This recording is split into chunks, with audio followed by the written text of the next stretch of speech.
The Sound of Birds and the Art of Dan Bodine, Part 2. So looking at the shapes of individual feathers. I suppose a feather, depending on which angle you're looking at it, is going to look like a U shape or a V shape. Or if it's pointing in the other direction, going up the way, it might be an N shape.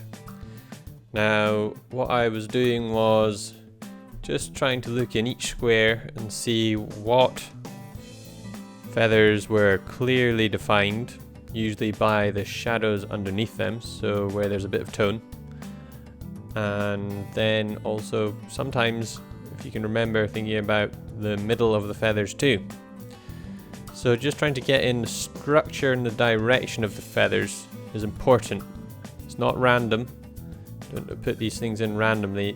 These things show the underlying structure of, I suppose, the bird's skull and its skin, and also the position. You can see here that the direction underneath the beard of the capercaillie is showing that there must be muscles under there or something to raise up the feathers, whereas the feathers I'm now drawing, which are more delicate, are kind of flat to the shape of its head.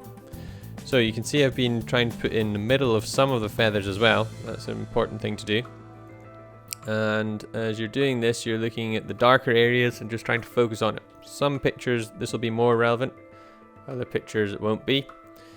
And then now this is when I realized I should have done the hand first, because then I wouldn't have needed to draw the feathers underneath in the first place. So let's cut ahead to the next stage.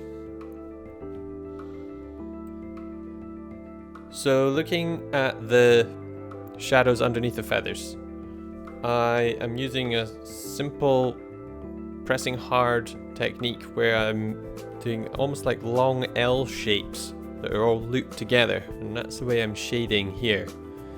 And I'm doing it in all of the dark areas, the darkest areas of this capercaillie's head, and specifically I'm doing it in the dark areas underneath the feather. Where the feather's sticking up, there's going to be shadow underneath as the light seems to be coming from the top.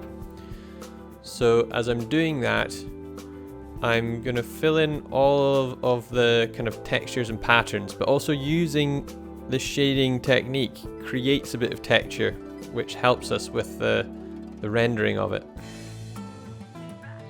So the first layer is to just add in the tone underneath all the dark areas, and then to make the whole thing balance out, because this is the darkest area, I'm then going to apply a very general shading on top of all of this that's going to be lighter than the darkest points under the feathers. So there'll still be a 3D element to the feathers, but I'm going to very lightly shade all over the feathers to create that overall general dark tone.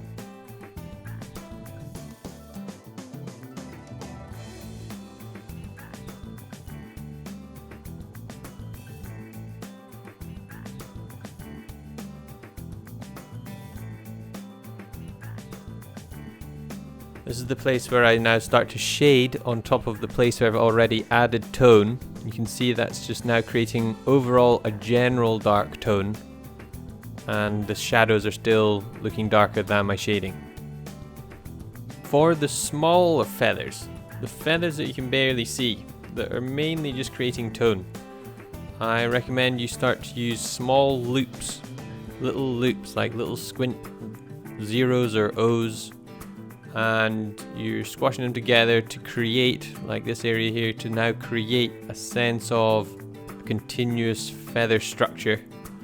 So lots of little loops for these smaller feathers that we can barely see, but it's again helping us create a sense of texture, and we can extend those loops again to create tone. And in this area I'm working mainly with the midtones.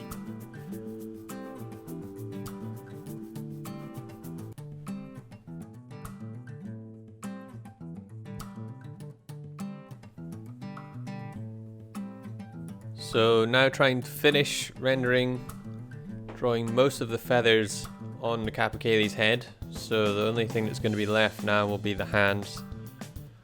And so those small looping shading marks will help. And I'm going to try and create quite a bit of definition around the hands. So I'm pressing quite hard there so they're going to stand out a little bit more, creating more three-dimensional tone when we get there.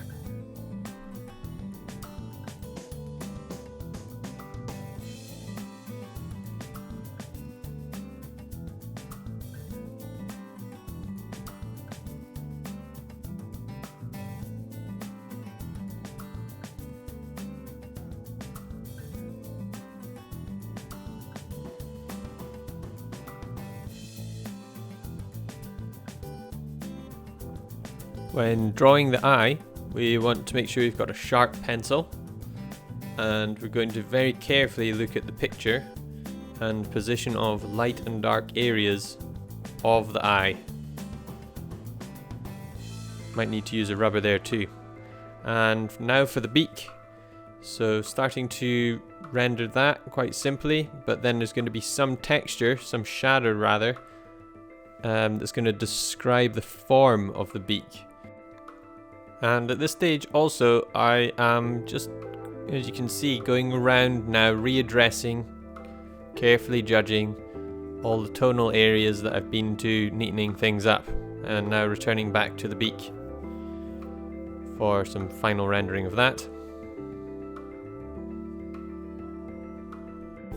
And again, and now just going around edges of the hand, looking and judging again about tonal distance, trying to make things look more crisp and clear.